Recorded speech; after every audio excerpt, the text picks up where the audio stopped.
Nous allons donc écouter la parole et l'enseignement. Nous sommes à l'enseignement numéro 23 pour aujourd'hui, concernant le sujet qui parle de celui qui ose dire qu'il est Dieu. Il a remplacé le bouc, le bélier et le taureau, qui étaient destinés pour l'expiation des péchés des enfants d'Israël, selon Lévitique 16. Dans Lévitique 16, nous voyons donc les béliers, les boucs et les taureaux pour l'expiation des péchés des enfants d'Israël, une fois chaque année. Et c'est ce schéma que nous allons vous enseigner en ce moment.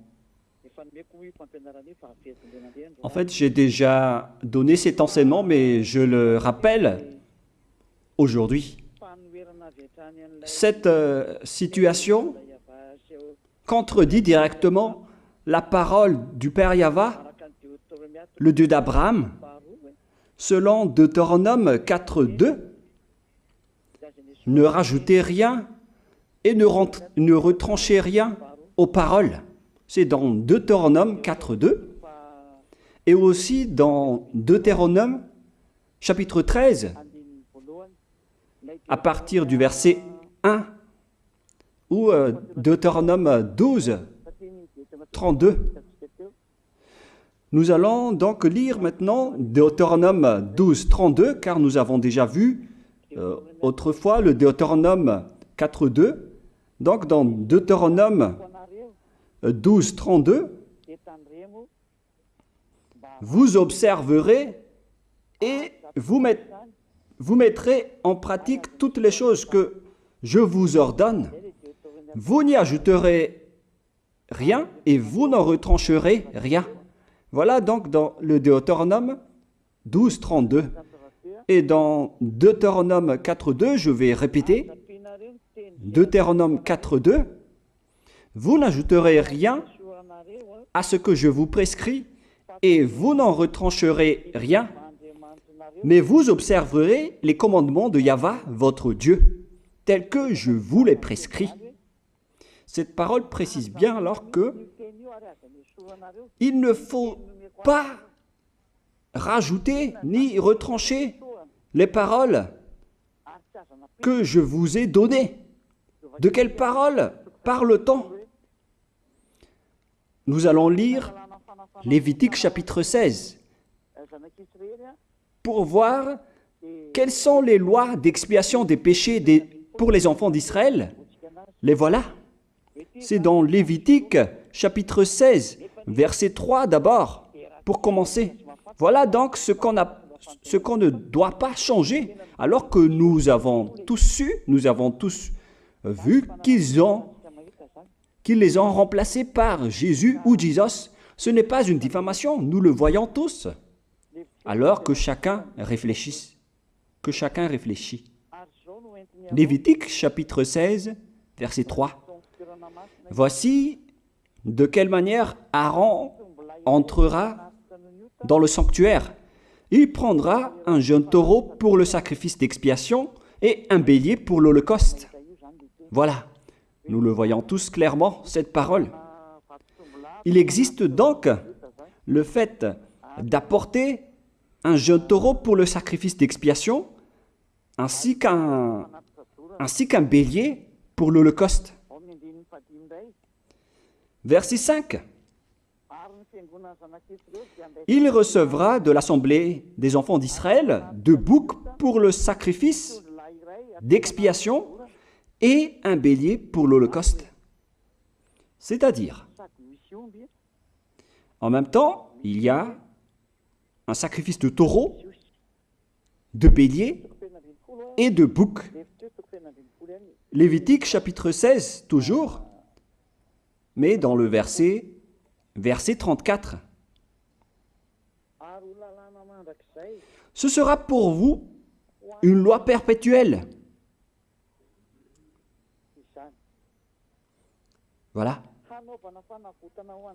Il se fera une fois chaque année l'expiation pour les enfants d'Israël à cause de leurs péchés. Nous sommes déjà au verset 34 pour information. Verset 34. Voilà. Ce sera pour vous une loi perpétuelle. Quelle est cette loi perpétuelle? C'est le fait de sacrifier les béliers, les boucs et les taureaux qui vont être tués pour sacrifice, pour l'expiation des péchés des enfants d'Israël. Selon le verset 34, ce sera pour vous une loi perpétuelle.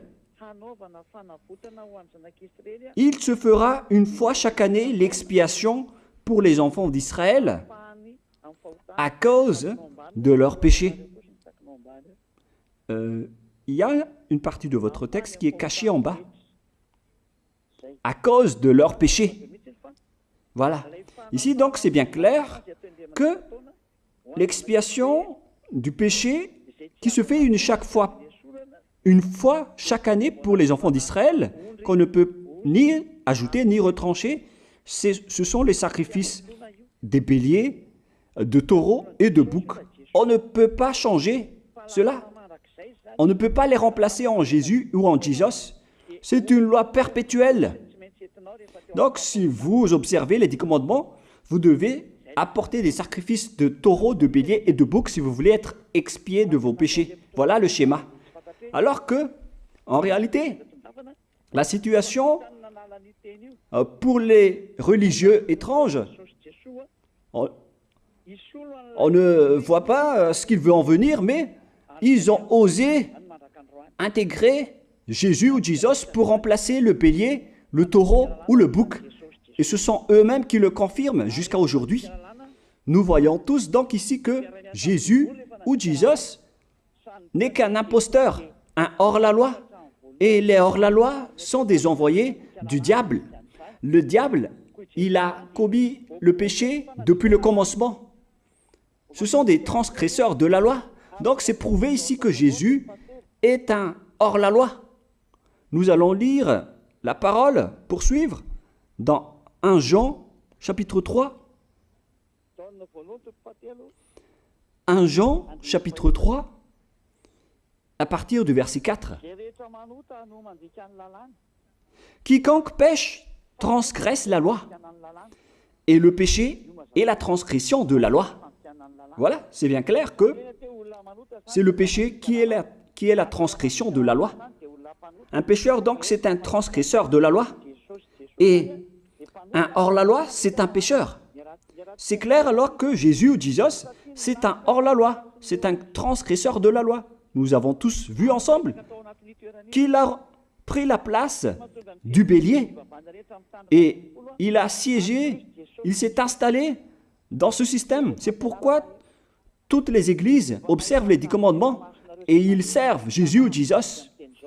Voici l'enseignement. Alors, regardez bien à travers ce texte et cette écriture que je vous donne en ce moment. Et soyez conscients, ça suffit maintenant d'écouter ces faux dieux, c'est déjà trop. Tant pis pour vous si vous allez encore les écouter. Soyez conscients que ce schéma n'est plus correct. Beaucoup de gens me diffament à cause de ce que je fais en ce moment. Ils ne supportent pas la vérité. Mais ça dépend de chacun de vous.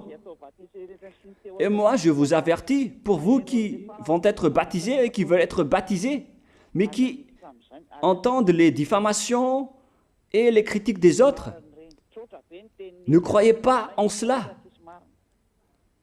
Ce ne sont pas du tout vrai. La parole de Élia est directe. Ce ne sont que des mensonges. L'ôtement du péché, ce sont des personnes qui sont non-pécheurs qui peuvent le faire. Ce n'est pas logique de dire que les fidèles sont ôtés des péchés et le leader est un pécheur.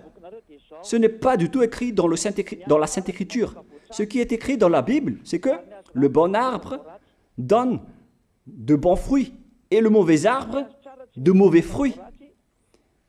Et le bon arbre ne donne jamais de mauvais fruits, et le mauvais arbre ne donne jamais de bons fruits. Ce sont les bons arbres qui donnent des bons fruits, et les mauvais arbres qui donnent des mauvais fruits. Et donc, si l'ambassadeur de Yahushua, Zedia Elia, a produit des personnes qui ne pêchent plus, alors il est bon, il est une bonne personne. Il n'a jamais fait aucun mal, même pas le moindre mal.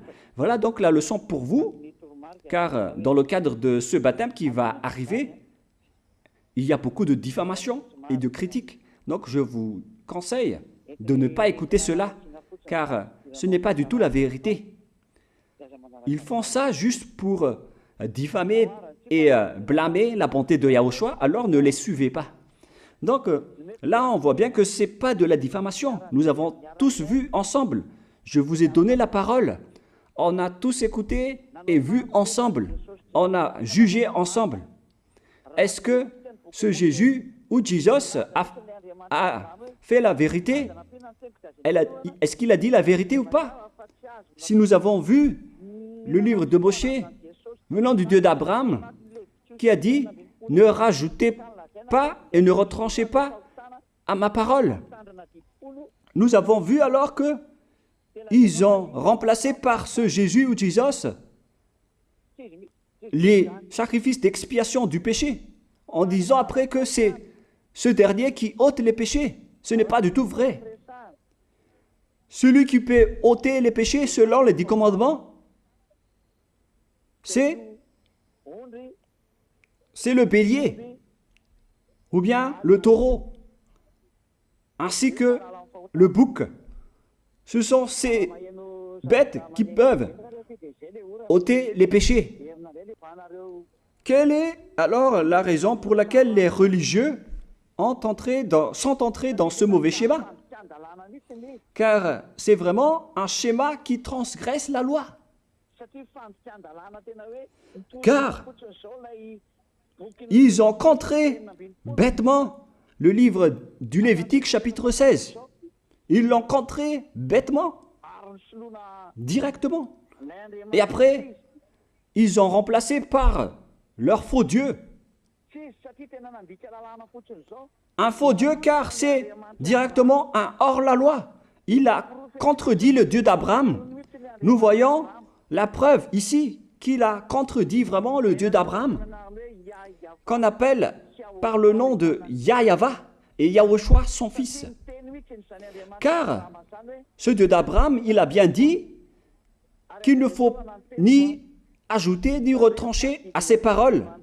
Il faut les observer car ce sont les commandements de Yahva, ton Dieu. Et ces lois qu'on ne doit pas rajouter ni retrancher veut dire qu'il ne faut pas toucher au Lévitique chapitre 16, car c'est ce livre qui ôte les péchés. Alors que nous voyons tous que personne ne le pratique plus. Si les 10 commandements, si les prêtres et les pasteurs pratiquent bien les 10 commandements, alors ils doivent faire le sacrifice de bélier et de taureau et de bouc pour l'expiation de leurs péchés. Alors que nous voyons tous que personne ne le fait plus. Alors qu'en même temps, ils observent les 10 commandements. C'est donc de la transgression de la loi. Et en plus, ils ont enlevé le Lévitique 16 en le remplaçant par Jésus ou Jésus. C'est-à-dire qu'ils ont contredit la parole du vrai Dieu, le Dieu d'Abraham. Et est-ce que vous allez encore oser contredire cette vérité? Est-ce que vous allez encore dire que vous êtes dans la vérité, que vous êtes dans la justice? Mais qu'est-ce que vous cherchez? Vous cherchez à prier et à servir le Dieu d'Abraham. Si vous voulez servir le Dieu d'Abraham, vous n'allez pas enlever le Lévitique 16, vous allez restaurer le Lévitique 16.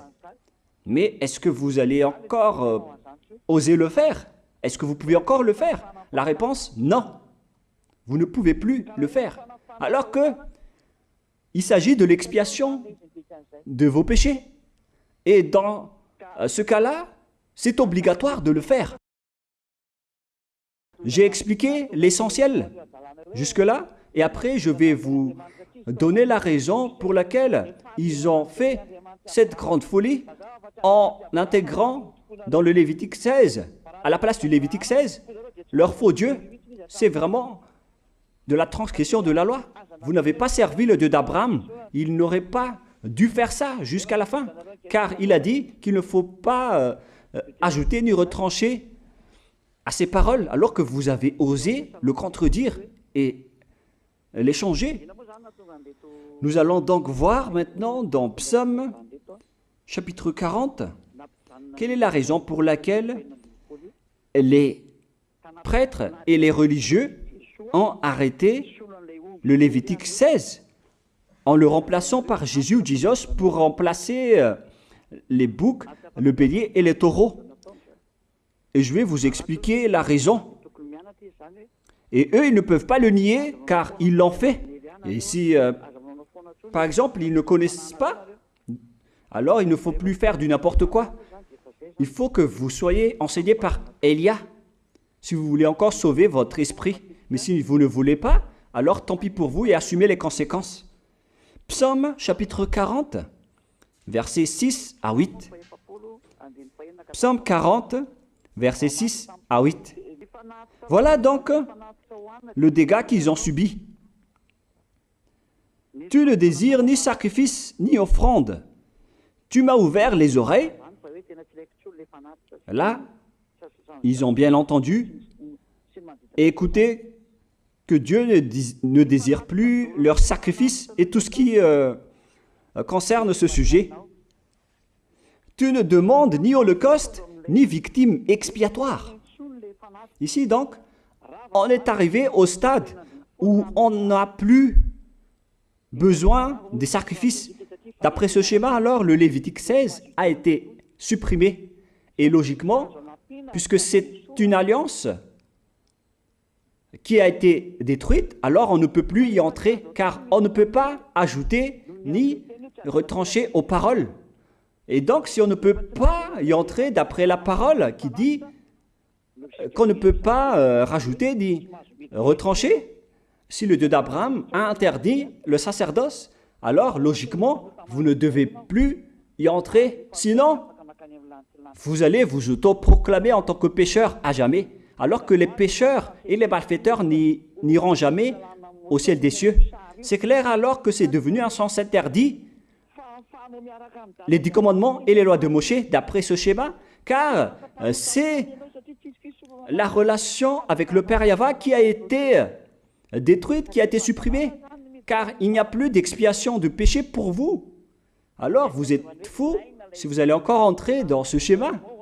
C'est pourquoi on a besoin d'une nouvelle alliance, car l'alliance des 10 commandements et les lois de Moïse ne sont plus correctes.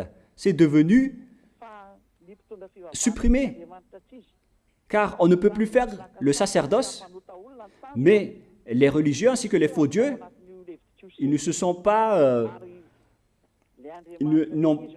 ils ont facilité les choses en intégrant leur faux dieu à la place du bélier, du bouc et du taureau. Et voilà, c'est bien clair. Et d'après eux-mêmes, ils ont dit que l'intégration de Jésus ou de Jesus, c'est d'après ce livre des psaumes. Vous voyez que ici, je n'ai pas dit du n'importe quoi, c'est la vérité que j'ai dit. Je n'ai pas incriminé qui que ce soit. C'est vraiment la réalité, la vérité. Alors, ici, on prouve bien que ça a été supprimé, ce n'est plus autorisé. Et c'est encore confirmé dans Ésaïe 66.3 que celui qui fait des sacrifices, c'est comme celui qui fait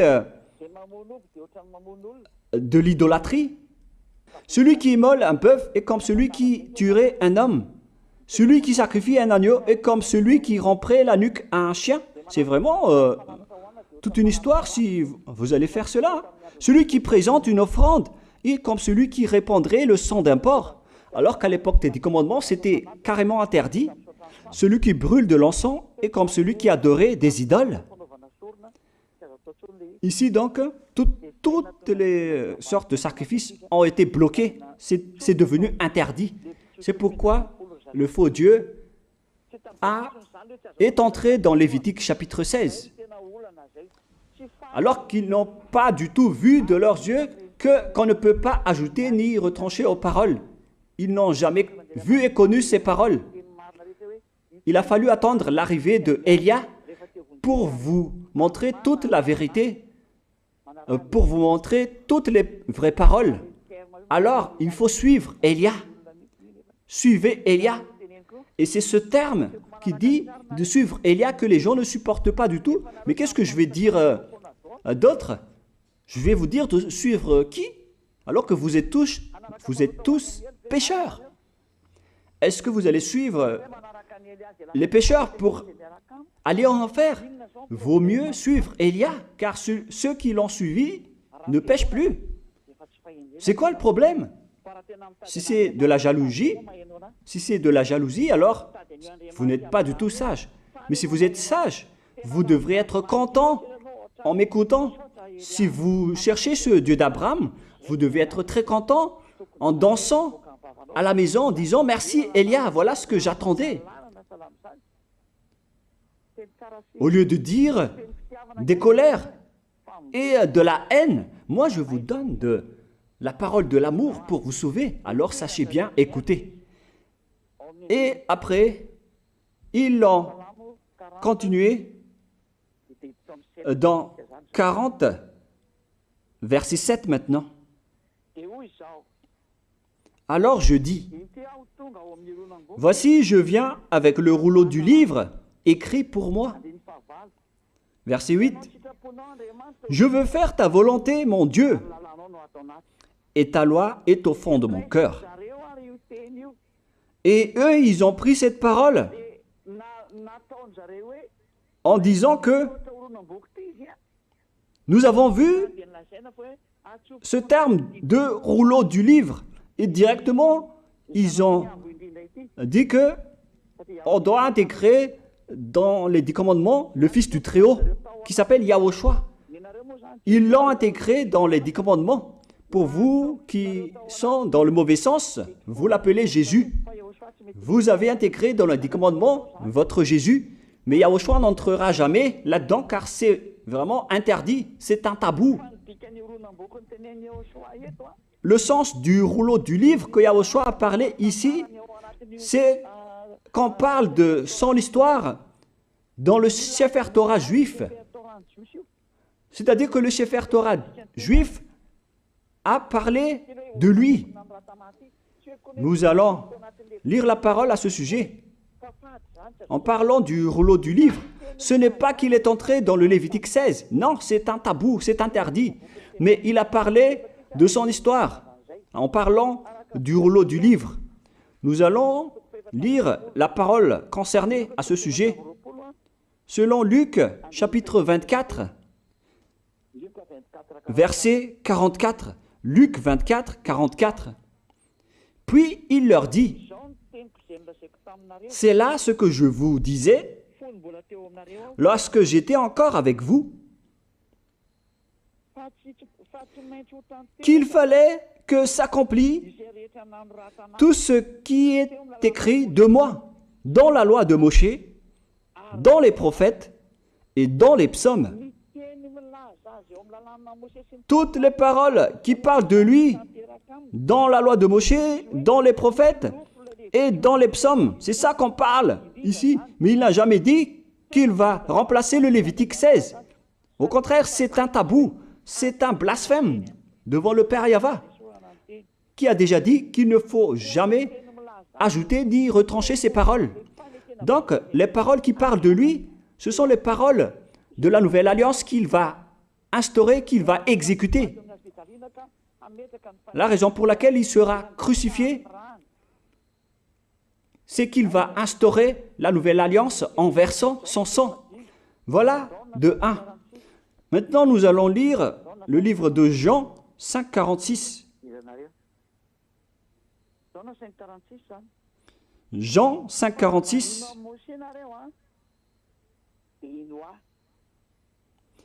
Alors, car si vous croyez en Moshe, vous me croiriez aussi, parce qu'il a écrit de moi. Il a écrit à propos de Yahushua. C'est pourquoi on parle du rouleau de livres qui a écrit pour lui. Et Moshe aussi a participé à son histoire en parlant de lui. Mais ce n'est pas que on a supprimé le Lévitique 16 en remplaçant par le Fils du Très-Haut. Non, ce n'est pas du tout cela. Il y a beaucoup de paroles qui a parlé de lui depuis les lois de Moshe, depuis les prophètes et depuis les psaumes. C'est pour ça qu'on parle du rouleau du livre qui a écrit à propos de lui. Mais ce n'est pas que vous allez supprimer le Lévitique 16 en le remplaçant par le Fils du Très-Haut. C'est vraiment une abomination de votre part. Je vous ai donné maintenant l'explication. Il ne faut pas rajouter ni retrancher aux lois de Moshe. C'est une alliance en bonne forme qu'on ne peut pas toucher ni enlever. C'est dans Galates 3,15. Galates 3,15. Une disposition en bonne forme ne doit pas être changée ou transformée. Les lois de Moshe, c'est une alliance en bonne forme qu'on a versé le sang de Zébu en plus. Donc on ne peut ni retrancher ni rajouter. Le pire alors, c'est que vous qui êtes les fidèles de Jésus, vous l'avez intégré dans les lois de Moshe en remplaçant le Lévitique 16. On parle de votre Jésus ou Jesus. Je vous pose la question, est-ce que vous oserez dire que vous n'êtes pas pécheur à ce sujet? Car c'est vraiment de la transgression de la loi de la part de votre faux Dieu. Donc s'il est pécheur, alors logiquement vous êtes aussi pécheur. Et vous-même, vous avez dit que vous êtes pécheur. Voilà ce que vous avez fait. Et vous n'allez jamais être épargné. C'est pourquoi je vous appelle tous maintenant. Soyez baptisés et sauvez votre chemin, c'est-à-dire votre esprit. Sauvez votre esprit car il ira en enfer si vous ne le sauvez pas. Pour vous qui serez baptisés bientôt, l'explication est claire. Alors prenez une décision maintenant. N'écoutez jamais les diffamations qui sont faites par les diables. Ce sont eux qui vous empêchent d'aller vers la vérité. Ne soyez plus des poubelles dans votre conscience. N'acceptez plus cela. Il faut écouter l'envoyé du ciel des cieux, c'est-à-dire moi. Voilà l'explication. Vous avez fait du n'importe quoi avec votre faux Dieu. C'est votre faux Dieu qui a péché au commencement. Et logiquement, donc, vous avez tous aussi transgressé la loi avec lui. Et maintenant, vous êtes tous dans le péché. Et vous vous abritez dans la parole qui dit Dieu n'est pas venu pour appeler les justes, mais les pécheurs, pour se repentir. Le problème, c'est que c'est votre Dieu qui est vraiment un pécheur. Voilà le schéma qui prouve qu'il est pécheur. Donc, je vous souhaite à tous d'être bénis par Yahushua. Prions ensemble. Merci infiniment, Père Yahva, pour cette parole. Une parole qui conscientise les gens pour se retourner vers toi et pour faire rester fermes tous les enfants du Très-Haut, les personnes que tu as déjà choisies, pour qu'ils restent bien fermes dans le service, et pour ceux qui sont encore à l'extérieur, qu'ils courent vers Elia, car Elia et toi, Yahushua, vous êtes uniques. Merci infiniment, Père Yahva. Merci infiniment, Yahushua. Sauve les gens pour qu'ils soient intégrés au ciel des cieux, pour que les gens écoutent la parole, Père Yahva, Yahushua, toutes les paroles que j'ai montrées. Confirme toutes mes paroles, Yahushua et Père Yahva, pour la gloire de vos noms si saints. Merci pour ta bonté et pour ta grâce. Au nom de toi, Yahushua, je fais toutes ces prières. Alléluia, Amen. Donc, je vous souhaite à tous d'être bénis par Yahushua et à demain. Au revoir.